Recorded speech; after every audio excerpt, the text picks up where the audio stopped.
KKB National Area 14.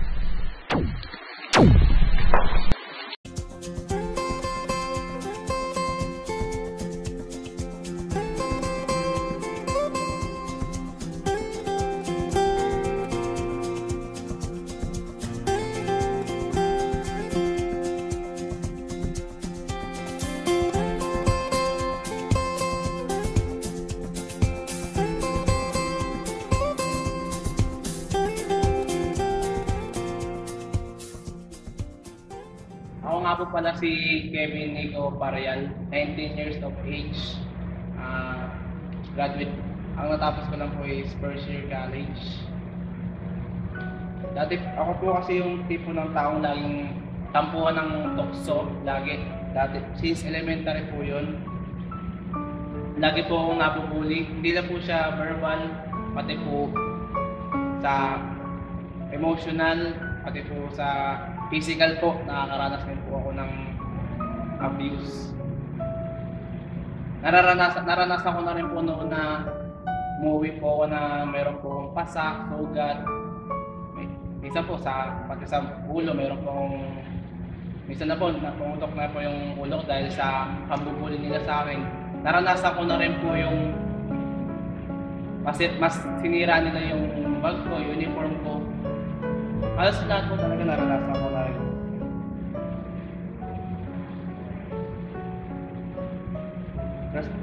Lahat din po ng alias po siguro na tawag na rin po sa akin eh.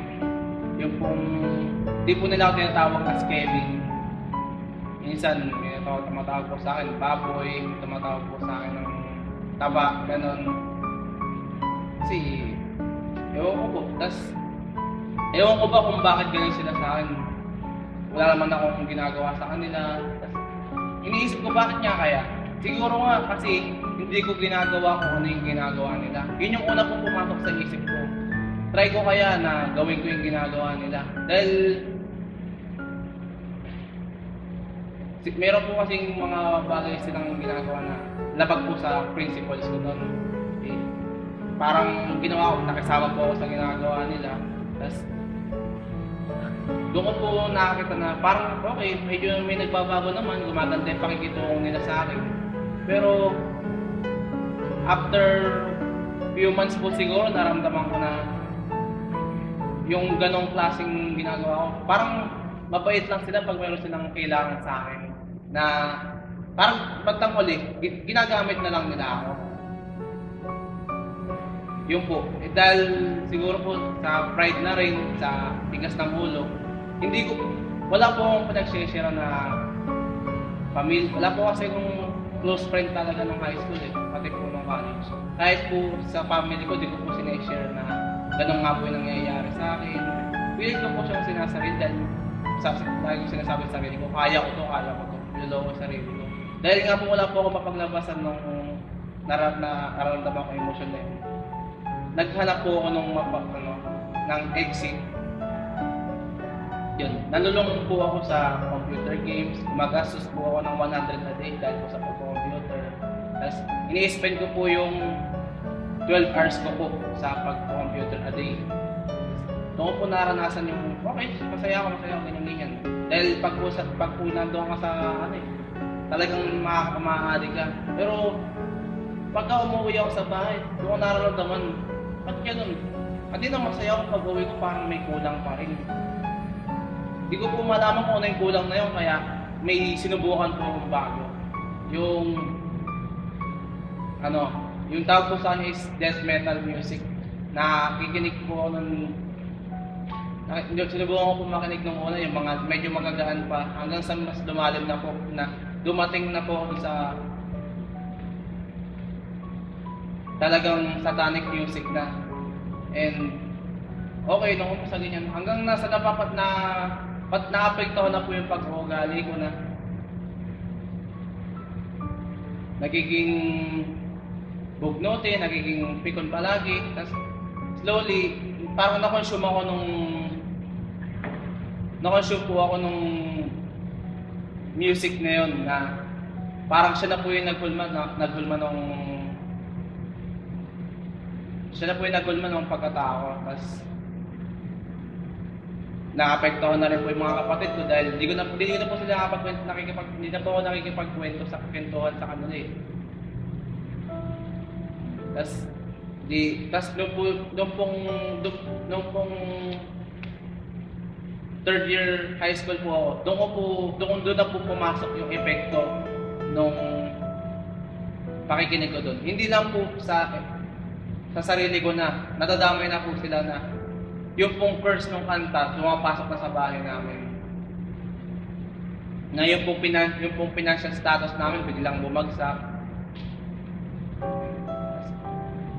Ang wala po akong ibang sinisisi nun. Hindi ko po sinisisi sarili ko nun dahil maparid niya po ako eh. Pero ang katangin-tanging sinisi ko po nun, si God. Sabi ko po, God, nasa ka ba? Pag ganyan. Parang